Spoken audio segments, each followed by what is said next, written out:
5 seconds. May I say a word here about the population of India? A great deal has been said and written about our tremendous population and how it overwhelms us and how we cannot solve any problem till the Indian population is checked or decimated. Well, I have no desire for the population of India to go on increasing. I am all in favor of the population being checked, but I think there is a great misapprehension when so much stress is laid on this aspect. I entirely disagree with that. I think India is an underpopulated country, and I say this not because I want it to be much more populated. It is underpopulated because I want it to be much more populated. It is underpopulated because large tracts of India are still unpopulated. It is true that if you go to the Gangetic Plain, it is thickly populated. Parts of India are thickly populated, but many parts are not populated at all.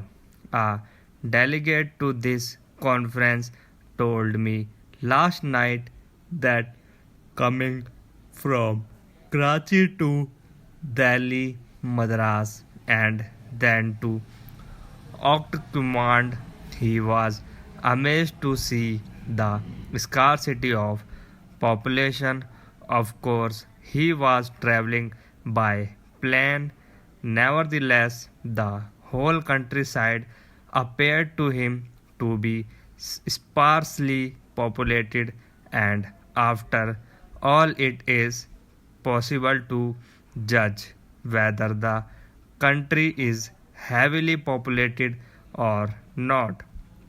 That is a very correct impression because large tracts are not populated. We are overpopulated, if you like, because our productive capacity is low.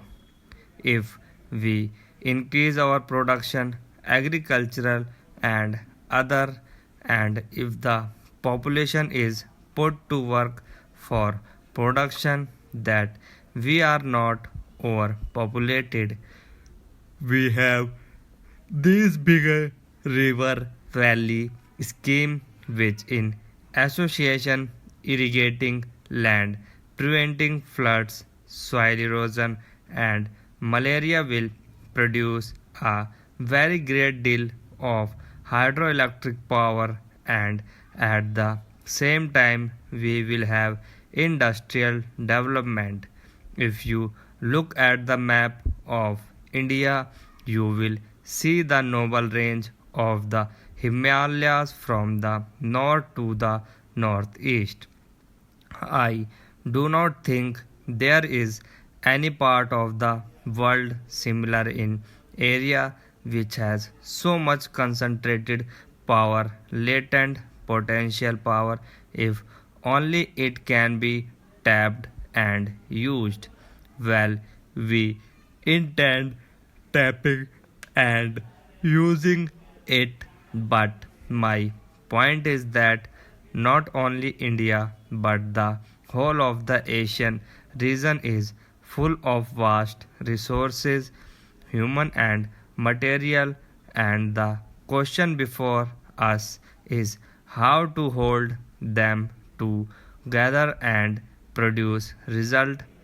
Apart from increasing production in this way, I think it is important for us to utilize our existing resources better. I do not think they are being utilized to the best advantage. We can get more out of what we have than we have been doing. That involves in India as in the rest of Asia many problems: the economic system, the relation of capital and labor, and the satisfaction of labor. There is no doubt at all that in all, or at any rate in most of these Asian countries, there are long standing social injustice, and naturally where there are these social injustice, you will not get proper and satisfactory work, especially now when there is an acute sense of social wrong and social injustice. I have no doubt that in India our production has suffered because of this acute feeling of social injustice. An individual or a community may undertake to shoulder almost any burden. We have seen during the last war how nations put up with the most enormous burdens in the shape of suffering and sacrifice, but always when there is a sense of sharing the burden inequitably, the burden being greater on some than on others, the sense of injustice becomes greater, and you do not have that harmonious working and cooperation which is quite essential today more so than in the past. Therefore, this problem has to be viewed from the human point of view, quite apart from a purely economic point of view. If one does view it from that human point of view, if one tries to cooperate without entering into a long argument, I think one can go far in solving it and getting the measure of cooperation even among people who may hold different theories. So I would beg this commission to consider this problem from the human point of view of removal social injustice. The commission, of course, is not going to dictate to each individual country about its economic structure, but any advice from the commission will no doubt go a long way, and most countries will probably follow it in the last measure they can. Now, to repeat what I have said, I hope this commission will bear in mind the fact that we are dealing with hundreds of millions of human beings and not abstract countries and abstract groups. Each individual is a member of a family with children who are possibly starving, who have possibly had no education and no opportunity for growth and advancement.